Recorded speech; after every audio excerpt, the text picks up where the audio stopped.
They laughed first at the sound of metal, not at her face. The thin clink of old metals knocking together as she bent to pick up a dropped grocery bag echoed down the hallway, and that sound was enough.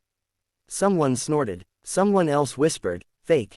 And just like that, the quiet woman on the third floor became the punchline of the building. Her name was Evelyn Carter, and she had lived in apartment 3B for nearly 8 years without anyone truly seeing her. She kept her gray hair tied back in a simple knot, wore cardigans even in summer, and moved with the careful stiffness of someone whose body remembered injuries the mind preferred to forget.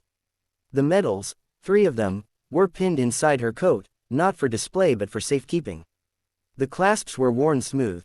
The ribbons were faded, colors softened by decades of sun and dust. To everyone else, they looked like props from a thrift store. To Evelyn, they were weight, history, blood and breath and friends whose names she still spoke only in her dreams. The mocking began small. A chuckle here, a comment there. "Nice Halloween costume," one of the younger tenants joked when he saw the edge of ribbon peek out as she reached for her mail.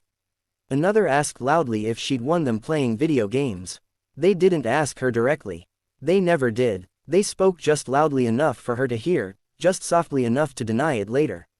Evelyn lowered her eyes, nodded politely, and kept walking. She had learned long ago that silence could be armor. The building itself was old, much like the medals. Cracked linoleum floors, flickering lights, a stairwell that smelled of damp concrete and burned coffee. It housed students, young families, and a handful of retirees like Evelyn, all pressed together by rising rents and shrinking patience. In the evenings, voices carried easily through the walls. Laughter, arguments, music, and sometimes, when the noise faded, Evelyn would sit by her window and let her mind drift backward. She remembered sand that burned through boots. Radios crackling with half-heard commands. The sound of rotor blades chewing the air above her head. She remembered the weight of responsibility pressing heavier than any pack she had carried. Back then, she had not been invisible. Back then, people listened when she spoke. But that was another lifetime, and she had learned not to bring it into this one. The real cruelty came one rainy afternoon in the laundry room. Evelyn was folding her clothes carefully, hands trembling slightly from the cold, when a group of tenants wandered in. They were laughing, loud, careless, the way people can be when they've never had to measure their words.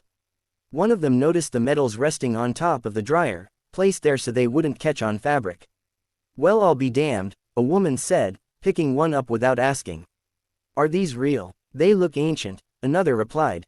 "Probably her grandpa's." Evelyn reached out slowly. "Please," she said, her voice soft but steady. "Those are mine." The laughter stopped for a moment, then came back sharper. "Yours," the first woman said. "Come on. No offense, but you don't look like you've ever been in the military." Evelyn's hand hovered in the air, empty.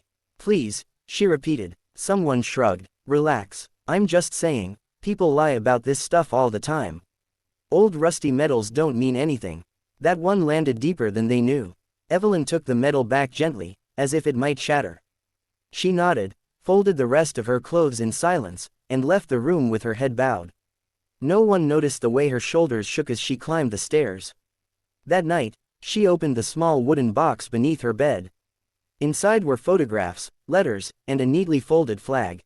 She touched each medal in turn, tracing the worn engravings with her thumb. She thought of Sergeant Miller, who had taught her how to steady her breathing before a shot. Of Ramirez, who had shared his last canteen of water with her under a merciless sun. Of the radio operator who never made it home. The medals were not trophies. They were reminders of promises kept and promises broken. The next morning, Evelyn made a decision she had avoided for years. She took out her stationery and wrote a letter. The handwriting was careful, deliberate. She addressed it to a name she had not written in decades. A man who had once stood beside her in a command tent, mud on his boots and fire in his eyes. She did not explain everything. She didn't need to. She simply wrote that she needed help, and that it was time. She mailed the letter and waited. Days passed. The mocking didn't stop. If anything, it grew bolder. Someone taped a cheap plastic medal to her door as a joke. Someone else left a note that said, "Nice try, hero." Evelyn removed them without comment. She kept her apartment clean. She watered her plants. She went on with her life. But inside, something was stirring. A quiet resolve she had once thought lost. Then, on a bright Tuesday morning, the knock came. It was firm, precise. Not the casual rap of a neighbor or the impatient thud of a delivery driver. Evelyn froze, heart pounding.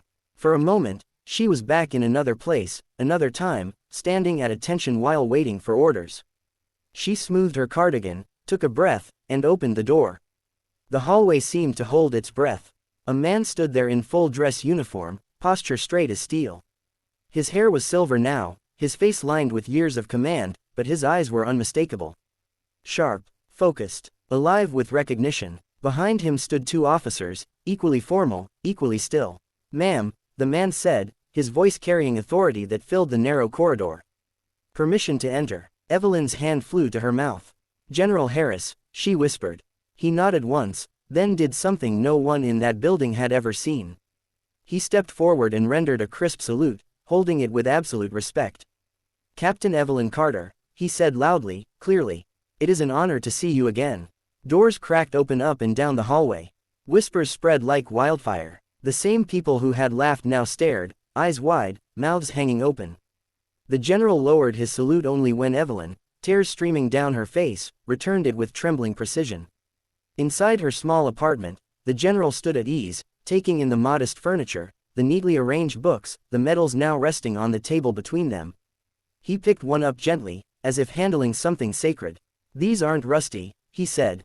"They're earned." He told her what she already knew but had never said aloud. That her actions had saved lives. That her leadership had changed the outcome of an entire operation. That the people who had served under her still spoke her name with respect. He told her that history had a way of forgetting the quiet ones, and that he was there to correct that. Word spread quickly. By evening, the entire building knew.